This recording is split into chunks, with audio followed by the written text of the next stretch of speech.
고린도전서 15장 29절로 34절의 말씀입니다. 찾으셨으면 함께 한 목소리로 봉독하도록 하겠습니다. 만일 죽은 자들이 도무지 살아나지 못하면 죽은 자들을 위하여 세례를 받는 자들이 무엇을 하겠느냐? 어찌하여 그들을 위하여 세례를 받느냐? 또 어찌하여 우리가 언제나 위험을 무릅쓰리요? 형제들아, 내가 너희 그리스도 예수 우리 주 안에서 가진 바 너희에 대한 나의 자랑을 두고 단언하노니 나는 날마다 죽노라. 내가 사람의 방법으로 에베소에서 맹수와 더불어 싸웠다면 내게 무슨 유익이 있으리요? 죽은 자가 다시 살아나지 못한다면 내일 죽을 터이니 먹고 마시자 하리라. 속지 말라. 악한 동무들은 선한 행실을 더럽히나니 깨어 의를 행하고 죄를 짓지 말라.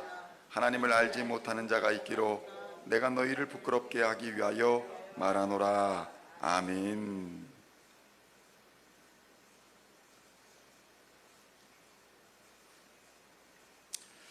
할렐루야. 오늘은 고린도전서 40번째 시간으로 고린도전서 15장 29절로 34절까지의 말씀을 본문으로 나는 날마다 죽노라 라는 제목으로 은혜의 말씀을 함께 나누고자 합니다.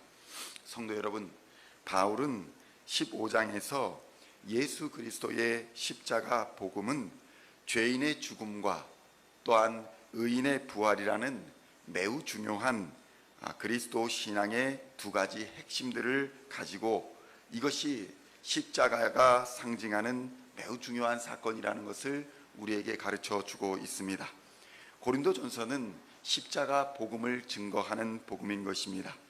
그리스도인은 십자가에서 예수 그리스도와 함께 죽음을 경험하는 사람들입니다. 나의 욕심과 나의 자아 그리고 나의 죄악을 십자가에 못 박아버린 사람들인 것입니다. 그리고 예수와 함께 다시 사는 사람들입니다. 예수님을 그리스도로 믿는 그리스도인들은 예수님과 연합되어 있기 때문에 예수님의 죽음이 곧 나의 죽음이요, 예수님의 부활이 곧 나의 부활이 되는 것입니다.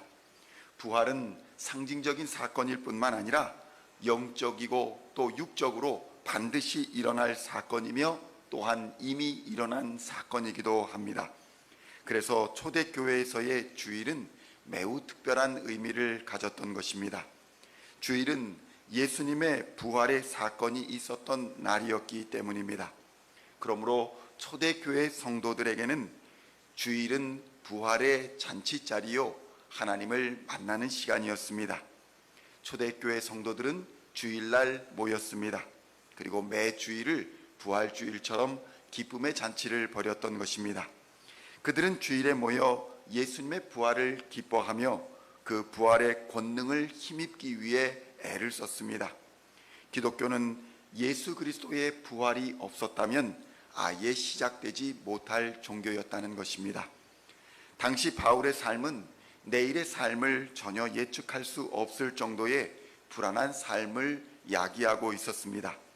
그는 복음을 전하면서 수많은 고난과 어려움에 직면하고 있었습니다.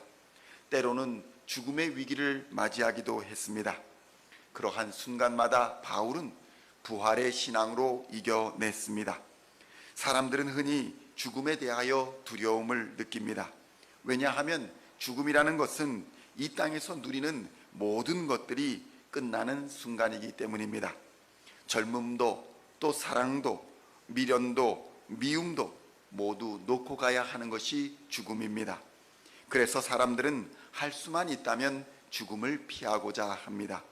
그러므로 당시 영생에 대한 소망이 없던 사람들은 이 생에서 수단과 방법을 가리지 않고 인생을 즐기는 것이 더 지혜로운 것이다 라고 생각했던 것입니다. 죽음이 끝이라고 생각했던 것입니다. 죽음 이후에는 아무것도 없으니 이 생에서 먹고 마시자 이렇게 생각했던 것입니다. 고린도전서 15장 32절이 이 상황을 우리에게 보여줍니다. 고린도전서 15장 32절을 보면 내가 사람의 방법으로 에베소에서 맹수와 더불어 싸웠다면 내게 무슨 유익이 있으리요? 죽은 자가 다시 살아나지 못한다면 내일 죽을 터이니 먹고 마시자 하리라. 이렇게 사람들이 생각하고 있었다는 것입니다. 내일 죽을 터이니 이제 먹고 마시자, 이런 생각 속에서 사람들은 하루하루를 살아가고 있었습니다. 세상 사람들은 어차피 죽을 터이니 오늘 먹고 마시며 즐기라, 이것을 권합니다.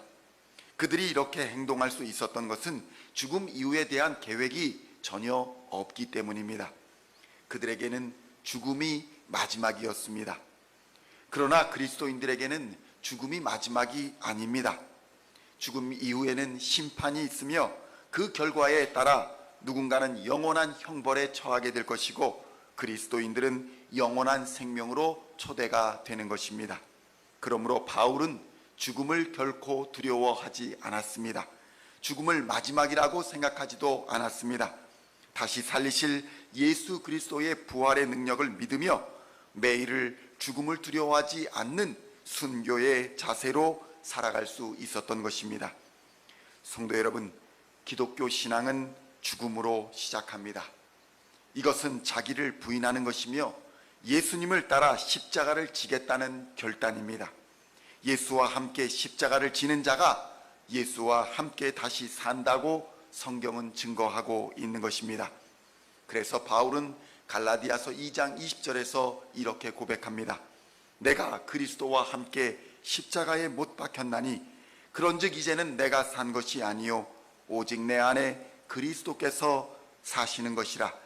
이제 내가 육체 가운데 사는 것은 나를 사랑하사 나를 위하여 자기 자신을 버리신 하나님의 아들을 믿는 믿음 안에서 사는 것이라. 아멘. 성도 여러분, 예수님은 마태복음 16장 24절에서 그를 따르는 제자들에게 분명히 말씀하셨습니다. 누구든지 나를 따라오려거든 자기를 부인하고 자기 십자가를 지고 나를 쫓을 것이니라.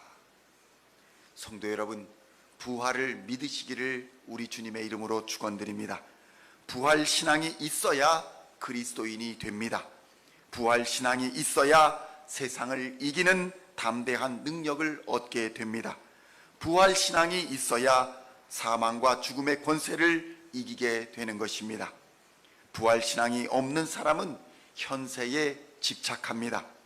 겉은 그리스도인처럼 보이나 이 땅의 것에 집착하여서 그것을 이루기 위해 예수님을 이용하고 교회를 이용하며 하나님조차 나의 성공과 번영을 위해 이용하는 것입니다. 그러나 그 모든 성공을 이룬다 한들 그 밤에 하나님이 그의 생명을 가져가시면 어떻게 되겠습니까? 그 모아둔 모든 재물과 재산이 그리고 명예가 권력이 누구의 것이 되겠습니까? 이러한 신앙은 우상 숭배와 전혀 다를 것이 없다는 것을 깨달아야 합니다. 기독교의 신앙은 자기를 부인하고 예수님을 따라가는 것이며 십자가를 지는 것으로 시작합니다.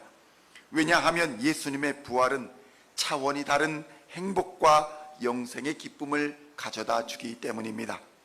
그리고 예수님이 모든 잠자는 자들의 첫 열매가 되사 우리도 그를 따라 부활하여서 이 땅과는 차원이 다른 영원한 생명과 참된 행복을 얻게 될 것입니다. 바울이 매일 죽는다라고 하는 이러한 고백은 바로 다시 살 수 있다는 확실한 부활 신앙에 근거한 믿음의 고백인 것입니다. 가정이 진정으로 잘 되기를 원한다면, 교회가 진정으로 잘 되기를 원한다면, 여러분의 사업이 진정으로 잘 되기를 원한다면 우리는 매일 죽어야 할 것입니다. 가정과 교회와 직장을 하나님께 맡기고 전적으로 의지할 때에 하나님은 다시 일으켜 세워 주실 것입니다. 하나님의 이름을 위하여 우리를 의의 길로, 바른 길로 인도하여 주실 것입니다. 그리고 하나님의 이름만이 영원히 찬송을 받으시게 될 것입니다. 오늘도 믿는 자에게는 이러한 부활의 신앙이 역사하는 줄로 믿고 십자가 복음 위에 견고히 서서 믿음으로 담대히 승리하시는 저와 여러분 모두가 다 되시기를 우리 주 예수님의 이름으로 간절히 축원드립니다.